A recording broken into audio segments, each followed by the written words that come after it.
In 1995, something extremely extraordinary happened in the Saudi Arabian city of Medina. This extraordinary incident came to light 25 years later, because a letter found in 2020 tells of an event that goes beyond the limits of our understanding.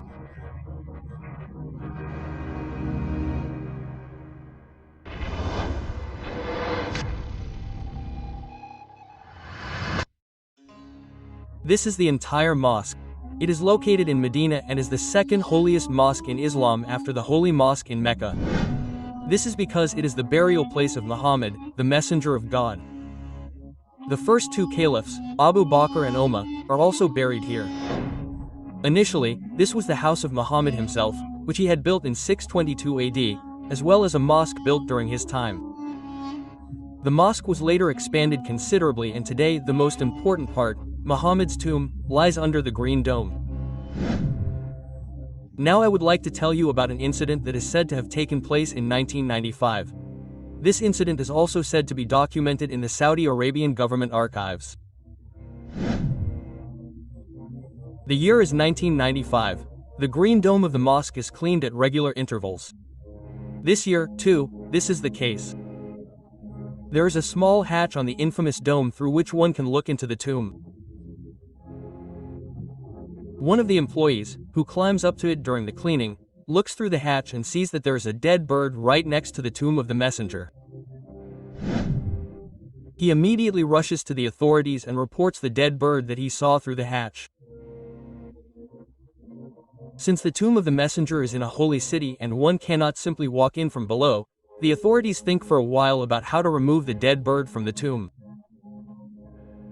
Because even though one can visit the tomb from the outside, the tomb of Muhammad is located in its entirety in a chamber. The chamber is surrounded by several walls that have no windows or doors. Furthermore, these walls are covered with a green cloth. As a result, the tomb is neither visible nor accessible. The small hatch in the green dome is said to be the only place from which one can partially view the tomb of the envoy. After several consultations with the great scholars of the time, the decision is finally made. According to this, a petite 6 to 7-year-old child, whose mind is just developed enough to listen to instructions and take care of himself, is to be found. The child is to be tied down through the hatch with a rope, hung down through the hatch, reached for the dead bird and pulled back up. Several families are said to have applied for this small operation and asked the authorities to decide in favor of their children. In the end, the authorities found the right child and lowered him down through the hatch tied to a rope. In the meantime, a security guard holding the rope is said to have waited directly at the hatch and kept an uninterrupted eye on the child. However, he suddenly noticed that the child was moving in the opposite direction to the direction that the security guard could see. It was difficult for him to move up there anyway. When the child ran off in a completely different direction, contrary to instructions, the security guard is said to have called out to the boy and pulled on the rope at the same time. At the same time, the people waiting around the mosque began calling out to the child. For a moment, the situation is said to have gotten out of control and was chaotic until the security guard noticed that the rope could finally be pulled and the little boy was visible. After the child was back up and climbed out of the hatch, the security guard brought him back down.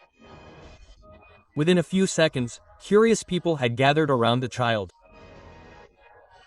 At that moment, something extraordinary happened, because the people and the authorities saw the child holding the dead bird in one hand and some grapes in the other. Astonished, they asked the little boy where he had suddenly gotten the grapes from.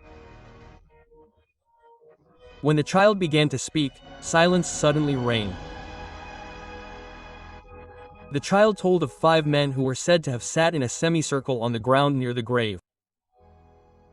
In the middle of these 5 men was said to have been a crystal plate with grapes. The people and officials around the child looked at each other with astonished glances.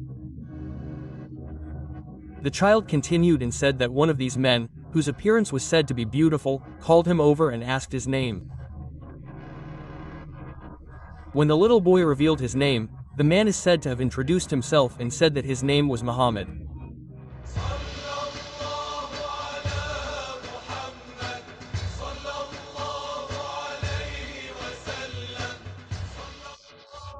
When the people heard these words, they fell to their knees, literally broke down and began to cry. Surprised by the current situation, the boy continued in a louder voice and said that the beautiful man named Muhammad asked him why he was there and what he was doing there.